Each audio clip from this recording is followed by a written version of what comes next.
So you have been charged with a crime in Texas. You consider yourself to be a responsible gun owner, right? You're not a criminal. You're a responsible person who just wants to protect your family.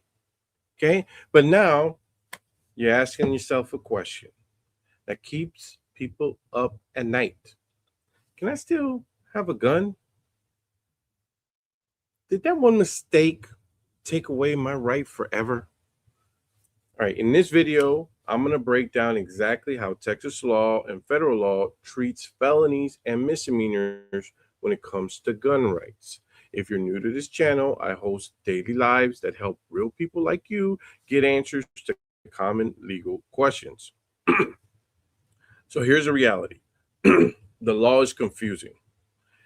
You know, you're afraid that a conviction will affect your Second Amendment rights. It feels wrong. That one conviction, sometimes years ago, can erase a constitutional right. Okay, well, just stay with me because near the end, I'll explain the rules that surprises most people, pretty much everyone, but can decide everything. Who am I? I'm Ruben Restrepo. I'm a Texas criminal defense lawyer. I help people all the time. And in the next few minutes, you're going to learn how Texas Penal Code looks at gun possessions, how federal law changes the game, why some misdemeanors are more dangerous than felonies, and how people unknowingly turn legal ownership into new felonies, right? And the most important distinction comes at the end. All right. So here's what most people kind of don't realize. Texas law and federal law, they don't play by the same rules, right? One's playing basketball, one playing football. Guess which one? Under Texas Penal Code, Section 4604, if you're convicted of a felony, you lose firearm possession rights while you're on supervision and for 5 years after release. Okay. After that, Texas may allow limited possession inside your home. So let's read a real life charge from Montgomery County. The defendant, after being convicted of a felony, intentionally, knowingly, and recklessly possessed a firearm after the fifth anniversary of release from confinement or release from supervision under community supervision or mandatory supervision following the conviction of the felony and the possession of the firearm occurred at a location other than the premises where the defendant lived. Okay, so great. You know, sounds like we got some relief here, right? You got a conviction, but then you end up saying, okay, well, it's after 5 years. That means it could be at my house, right? Well, if it's not at the house, maybe hold on. Okay, because here's where people get into serious trouble. Federal law does not care about Texas law. It doesn't care what Texas allows. Under federal law, a felony punishable by more than 1 year permanently prohibits firearm possession unless your rights are fully restored. That means a gun that may be legal under Texas law can still trigger a federal felony charge. People, I've seen good people go to prison because they relied on what they felt the law was, especially because of Texas. Now, listen closely because this is where people kind of get blindsided. Most people think it was only a misdemeanor. I'm good, right? Can you think that? Sure, but not always. A misdemeanor crime of domestic violence under federal law permanently bans firearm possession. No expiration date, no second chances, even if it happened years ago, even if there was no jail time. And Texas cannot override that. Matter of fact, Texas will use that against you. Let me tell you about a real client. Now, I got to hide some stuff, but basically, he's a hardworking person, no criminal history since that first case. 10 years earlier, he pleaded guilty to a misdemeanor that involved it was an assault, it involved somebody else that they were a partner with. They paid a fine, moved on with their life. Then he legally bought a firearm in Texas. Then one night, the police responded to a call that, they discovered the gun. Suddenly, he's facing charges. He had no idea his rights were gone the moment he took the plea earlier. And that's the danger. You don't feel like a criminal until the system treats you like a criminal. You see, people don't talk about this in Texas, right? But buying a gun is hard at a retail store, right? After you have uh, a conviction, if you go to a retail store, now what's a retail store that I'm talking about? How about Academy? How about Walmart? They have guns over there, right? Even an actual retail gun store, that's a retail store, right? Even if it's like the only thing they do is sell guns, that's still a retail store, a place you can walk into, right? And a person with a felony will be protected from making a mistake because they got to do a background check. However, if it is legal to buy a gun at a gun show, they don't have to perform the same background checks. So if the check comes back clean, if they check at all, you just purchase a gun you shouldn't have. And a regular person that needs to sell a gun because they need the money, they're not required to, and they're not going to run a background check. So no protection. Oops. Now you're driving around looking goofy and trying to tell your lawyer that you didn't know. I know you didn't know, and you were fooled. But the prosecutor won't buy it. Let's talk about warrants. If you have a charge against you, even if you will probably beat that charge, you cannot have a firearm and become a fugitive. People don't even realize that they're walking around like Harrison Ford, right? Because Tommy Lee Jones ain't after them, right? What's going on? They're the fugitive. Until they don't even know that they're fugitives until they're arrested. And then they're in front of a judge, and the judge, they have a prosecutor saying this person got a warrant somewhere else. Like, what? I have a warrant in Louisiana? What happened to that case? People just simply forget to go to court, right? They made a phone call because their tires were out, they felt sick, they had COVID, right? I mean, they let the court know, I can't make it today, right? They thought it was all good. Then they were waiting for the court to tell them the next date, except the court revoked the bond. They put out a warrant. You think everything is fine, and then because there's no conviction, except you can't have a firearm because you're a fugitive. All right. The last thing is like association with street gangs can also take it away. Now, this is a very complicated issue because like just the association is enough to get a charge, but you don't even need to know. And there's a lot of different layers to it. And so a lawyer will basically try to get rid of it, especially if you didn't know anything about it. But it poses a problem. Okay. Let's move on to the next topic, restoration. Let's talk about restoration because not all restorations count. Okay. Gun rights may be returned only if you receive a full pardon for a conviction. Okay. Some people, they think, well, I already went through it. Ruben said earlier that it's in my house, but it's the nuances, right? The only way you truly can get rid of that case is with a full pardon. Now, how do you do that? You basically have to go through a process where it's going to be presented to the governor. You know, probabilities, we all know those things, but that's what you got to do. Okay. But what if you weren't actually convicted? Deferred adjudication is off just because it's a deferred adjudication. That's often not enough, right? Especially since there can be a finding of family violence, right? This is where bad advice destroys lives. People take deferred sometimes because it means it's not a conviction.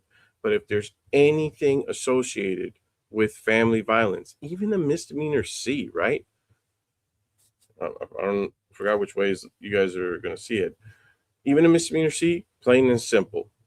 That one is going to mean if it's assault family violence and there's a finding of family violence, even if you took a deferred, guess what? Now that's going to follow you for the rest of your life. So you have to know what you're being charged with and what you're agreeing to. Maybe you need to take that deferred as long as you know everything. Yes, there's technically a way to restore your federal rights, but for 30 years, it has not been funded. President Trump, he signed an executive order in early 2025. A lot of stuff was done, but then same old. No money, no restoration. Supreme Court looked at it. They said it's not a denial if they don't bother looking at it. Okay, quick reminder. If this is the legal breakdowns that you guys like, the ones that protect you and your family, subscribe, follow me. Ring that little bell. All right, now here's a rule that decides everything. If either Texas or federal law says you can't possess a firearm, you can't. Not technically, not probably, not I thought. One violation, new felony. Okay, so let's recap. Felonies and certain misdemeanors can permanently affect gun rights. Texas and federal law must both allow possession, and misunderstanding the difference ruins cases before they start. Now, I want to hear from you. Drop your questions in the chat. Drop your questions in the comments wherever you're looking at this, because I look through that stuff. I do lives pretty much Monday through Thursday, and I'm looking at stuff and I'm trying to answer your questions even afterwards. I might even give you a personal reply. If you need individualized legal guidance, use the link in the description or in the bio. That's going to be where you're going to be able to go somewhere, schedule a one-on-one conversation between us. It's going to be completely confidential. All right. Subscribe, stay informed, protect your rights. Okay. Let's see what kind of questions we got in the chat.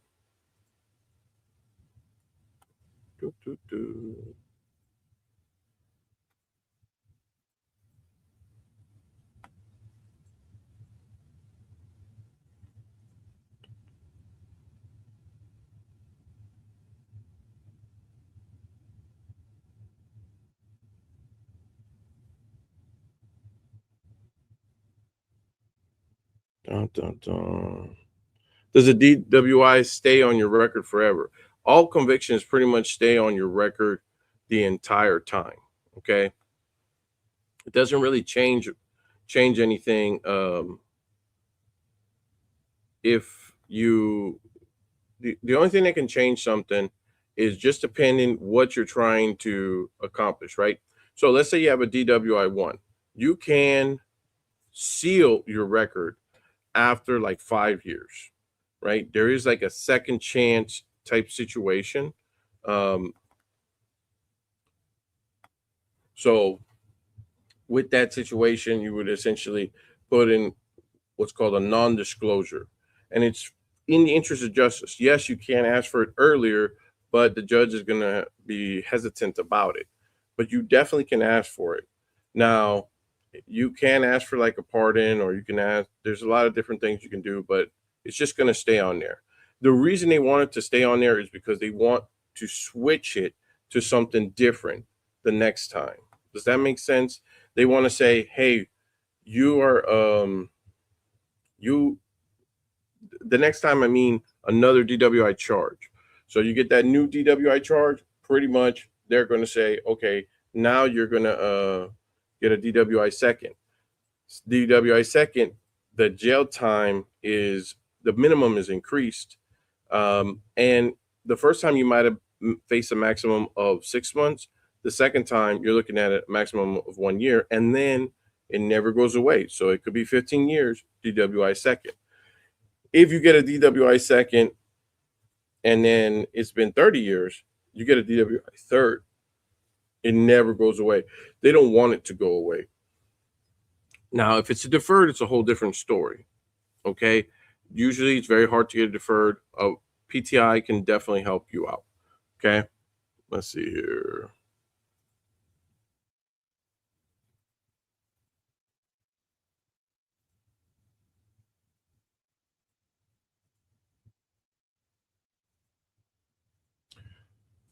Snap call coaching. Looks like he's got a lot of stuff going on. I'm gonna go check out your channel. Send me a DM so I can check out your channel. You know, we're gonna see what you got going on. Let's see here. Da, da, da. What if it's adjudicated and dismissed, and your attorney says you are clear? Are there still risks for a DWI? No, you're going to be in it. You're going to be in the clear. The risk is because it never goes away. It will. If you get another DWI, it will be treated differently. If you get another charge, right now, the further away the charge, the less it means something. But a criminal history is a criminal history, right? So that's why a lot of people probably should get rid of cases that they got dismissed, but they don't because it's a big hassle. Like, why am I going to go through all of this stuff? Why do I have to try and get rid of these cases when why do I have to pay money? I have to send subpoenas and all this other stuff. The Texas DPS. Well, because if you get another charge for any other reason, and let me tell you something, once you kind of in charge, it comes in, it messes with you, right? And they're trying to figure out how to get you a new one, get you a new charge. You get pulled over, they're going to see the old charge, even if it was deferred. That's how it can affect you. The thing about it is, it's not a legal effect, it's a practical person effect, right? So remember that, because that can be definitely a big issue. Okay, let me see here. Checking stuff out. Okay, so Mr. Young, my question is, if you are carrying in your car and you have to drive past a school, they have to set up in my area, drive past a school. What does it keep someone from being charged with a firearm in school grounds if they are pulled over? Okay, intention has a lot to do with it. That's why. So you, they just because they pull you over and then you're by a school grounds, first of all, you have to be on the school grounds. Just driving, I think I understand kind of where you're coming from. So it sounds like to me you're thinking, well, I was driving by the school and they had the 20 miles per hour situation, right? And the lights were flashing. Well, I have to drive by there. I have my gun. I have no intention of going to the school, but I'm going to get a charge. No, that's not how it's going to happen. What's going to happen is that you're going to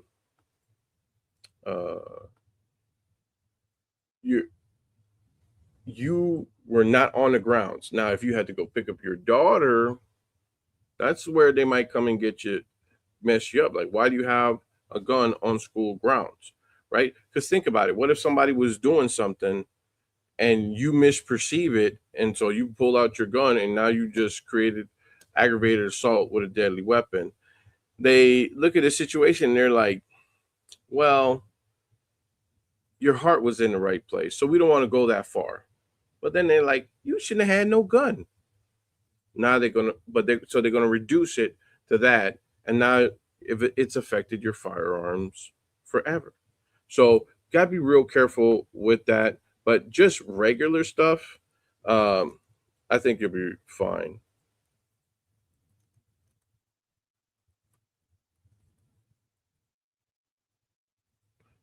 Okay, let's see. All right, Cry Engine said he thinks it's crazy. Discovered some gun clips on Amazon. Put them on small carry pistol. Never carrying a holster typically anymore. Not really a question. It's more like he's just kind of saying some stuff.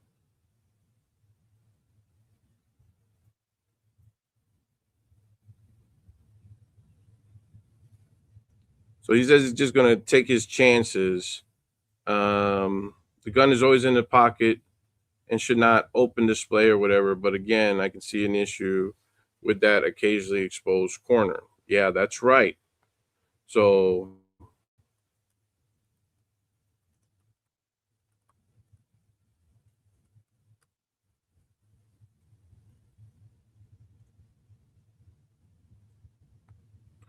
yeah, I would definitely say with that one, you with that situation, trying to carry a gun in your pocket, it just doesn't help out, right? Because if it can be seen partially, an officer, if an officer, you got to think about how officers perceive stuff, right? Yes, officers can shoot people, but we don't hear that many shootings. But let me tell you something: there are that many arrests of people, so that's something you have to be very cognizant of. People are being arrested all the time for situations. It just doesn't have, it has to do with a gun, but it doesn't have gun in the charge name, like disturbing the peace or I forgot the other one. It starts with D. I always kind of see it. But essentially, when you're seeing those situations, it's because it's like you're scaring somebody because they're seeing the gun. They're like, man, why is this guy brandishing his gun? You weren't brandishing, you didn't have that intention, but the misperception what led to the arrest. And the cop is trying to calm everybody down. Don't worry about it. This person who didn't have their stuff in a holster, uh, and obviously, he's not doing it right. Everything is fine there. But I bet that, if there are any officers, I want to hear from them because my bet would be if somebody calls the police on somebody who has a gun in a holster and there's no other issues, the cop would be the first one to be like, no, that person is well within their rights, right? Just like you see all this stuff on the news, cops are kind of the first ones that are out there saying, no, that guy was well within his rights, right? And I know that people are saying other things like, oh well, he put his body in between, but he didn't push anybody. As far as just having a gun, being someplace, well within your rights. And I feel like cops will, especially if it's in a holster, they're going to be like, yes, that's a responsible gun order. Because I just don't see portion happen. But gun in a pocket, I've seen a bunch of arrests. Have gotten any people where they had to plea? Actually, no. So it's kind of weird. So it kind of ends up being like where we have to defend something we don't necessarily want to defend. Okay, let me get back to some TikTok questions. Let's see. Da, da, da. Turtle 21. He's saying some political stuff. Okay. What in the world is this? Yeah, you're gonna get blocked.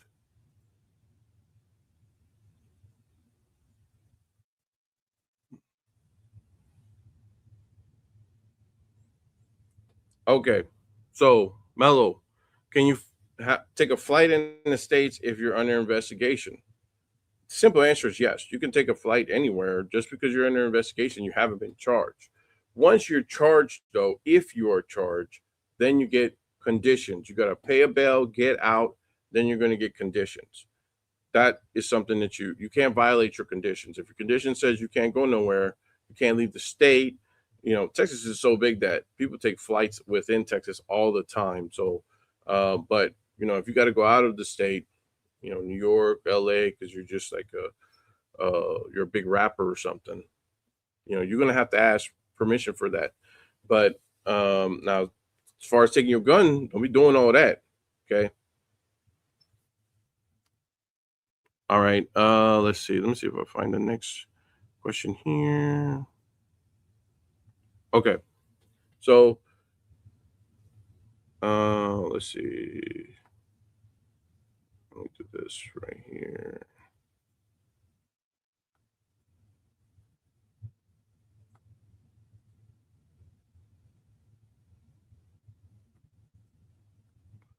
Okay.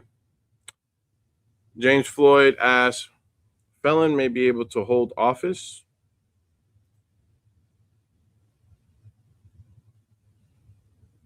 The felon cannot vote or possess a firearm, loses civil rights, but he can run for office. Yeah. I mean, there's a lot of times like people can't have guns, like I said earlier, if they've been convicted for assault, family violence, but they can definitely hold office. They can definitely have a job.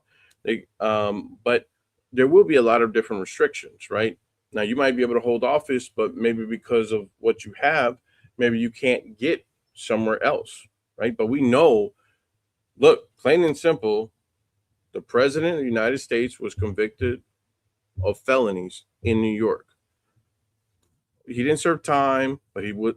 They haven't been thrown out. They haven't disappeared. It's a true conviction, and he's president of the United States. So unless there's some kind of law that says you can't have it, and for I think for like a judicial, there may be an issue, but most of the time it ends up being like time frames. And a lot of states do allow felons to vote. I remember, I think they had changed that in Florida. Texas, I hadn't thought about that. I have to get back to you on that. Okay. All right. I was SA outside the U.S., but the person who did it lives here and is a cop. Can I help you? Um, it really would depend. Like, what are you trying to do? Like so there's something called jurisdiction, right? So if somebody commits a crime against you outside of the country, then I would want to. The only way that they could get into trouble is, was it like a part of a scheme? Okay, like trafficking women. Are they? A lot of times they're trying to traffic women outside the United States. Then they escape, or maybe they let them go, and then you come back. Well, if it started in the United States and you brought it out, that is a crime. Uh, you probably have to get like the FBI involved or something along those lines. But if it's just the regular stuff, then no, I don't think there would be a way. You would have to report to the authorities over there. They can put out a warrant, and then United States will extradite somebody with quickness.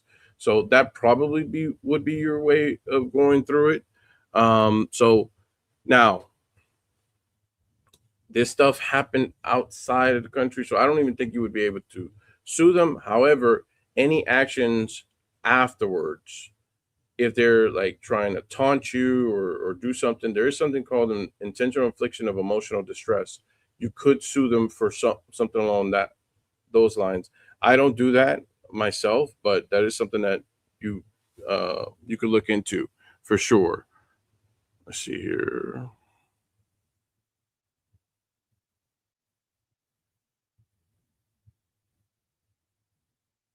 Chris, I think there was a misspelling because it's saying, how do I remove family? That's 19 years old. Don't do it. I think you're trying to say felony. That's 19 years old. It was for paraphernalia.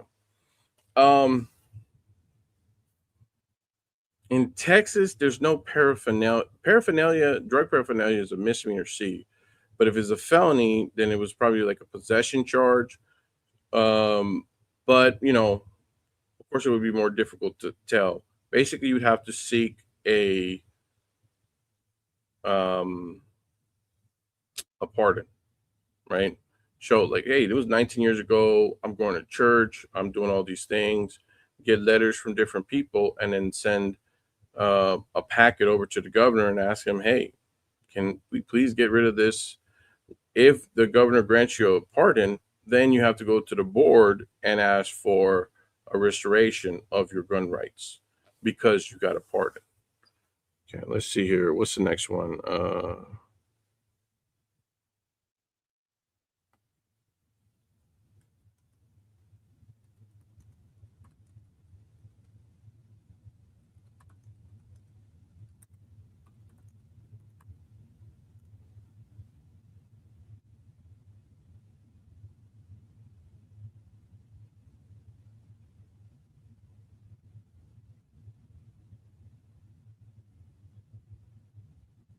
Okay. This one guy says open carry is a bad idea. Always carry concealed. If you open carry, the bad guys will know that you have a gun. Also, someone can try to steal that gun that is visible with your attention is elsewhere. Okay, so I I'm just gonna say this. I don't think it's a bad idea to open carry. I mean, people do it all the time. I just, I'm just so used to it that I guess I don't think it's a bad idea. However, I believe kind of what he's saying is a little bit cultural, right? So somebody's going to try and steal your gun from you in certain places. That's where it's going to happen like that, right? One of the people that just got a sentence for manslaughter, I think he got the full amount, 20 years, because he ended up killing a girl, a young, like a 5-year-old or 9-year-old, something like that, that was in a car that was driving by. But he was chasing somebody that robbed him and his girl. They were at a bank at the ATM, and then the person came in, pointed the gun, and stole their purse. And then he got out of the car and started running away. So obviously they were in a neighborhood where that's something that can definitely happen. You got to do your due diligence. You got to definitely be careful. But I mean, um, if it's concealed, that's just one extra step that you got to do to take out your gun, right? So are the cops going to mess with you? Like I said earlier, I don't think they will, because if you have a holster, most of the time you're the type of person that has a holster, and they're going to make a decision about you, right? Now, you can look goofy, or a certain kind of way. We can't help prejudices, so I definitely understand where people are coming from with that when they say stuff like that.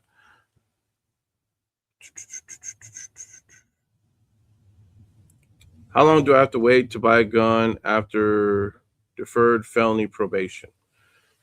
So if the deferred is about family violence, you probably can't not buy a gun. And I would say probably after the 5 years, but technically you never would be able to buy a gun. You could have one in your home after the 5 years of the final supervision. But if it has nothing to do with that, then you complete it. Satisfactory termination, right? That's gonna be something, and then it'll probably go away from there. So you probably will be good at that point. Okay. Doo, doo, doo. Let's see.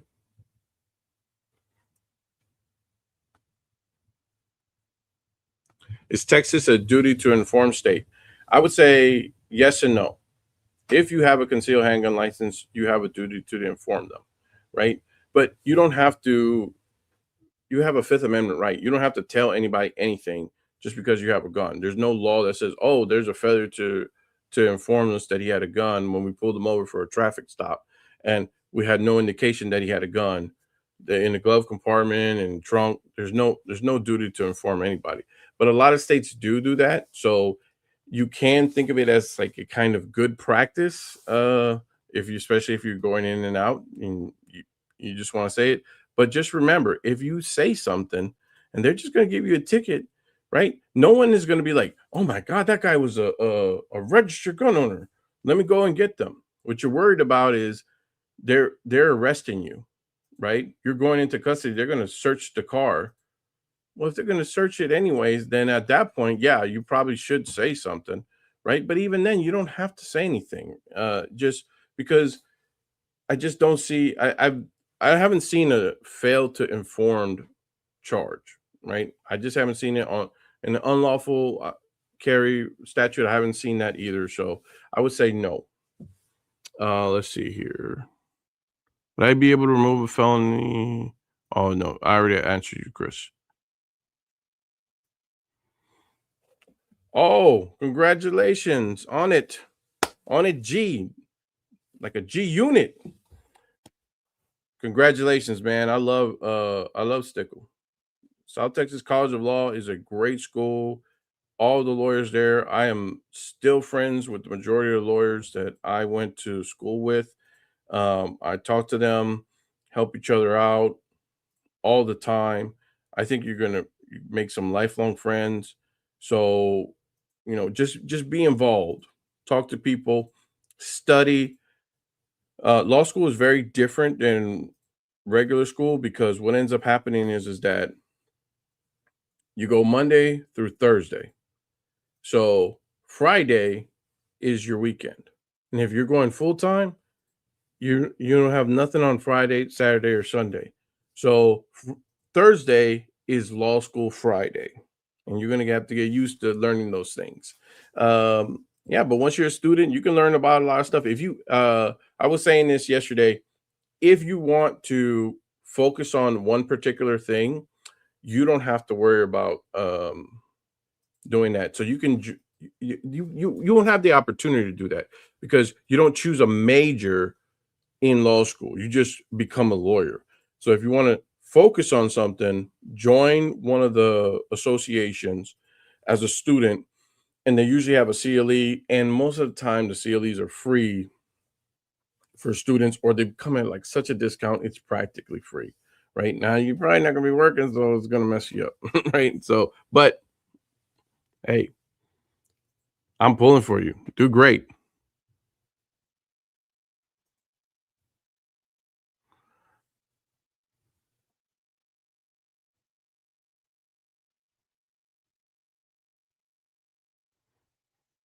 Bella Libra, um,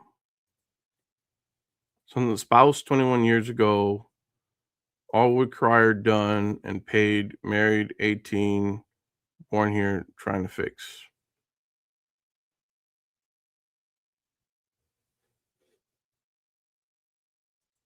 So it's a felony if you're talking about trying to fix it for gun rights. Again, it's everything that I've said before. Got to get a pardon. That's the only thing you can do. If it's a straight up conviction, if you got to defer, that's a whole different story. So just don't forget those two things. Now, does that mean that you can't have a gun? Yes, as long as you don't have anything on your record, or the vice versa. They don't have anything, but you have that on your record, they can have the gun, right?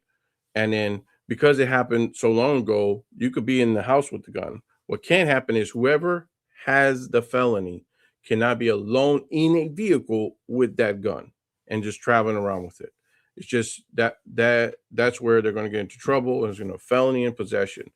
Um, Now there are always defenses, but defenses can be difficult to go through because you need the circumstances. Well, what just happened?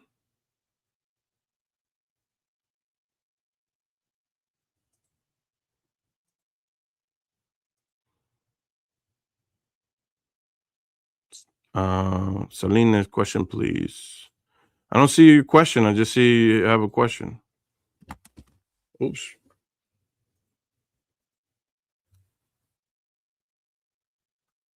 What did I mess up?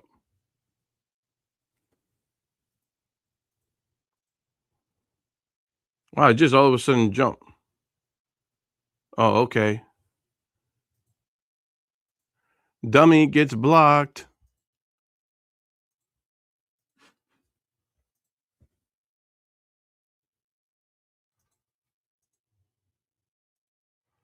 Da da da.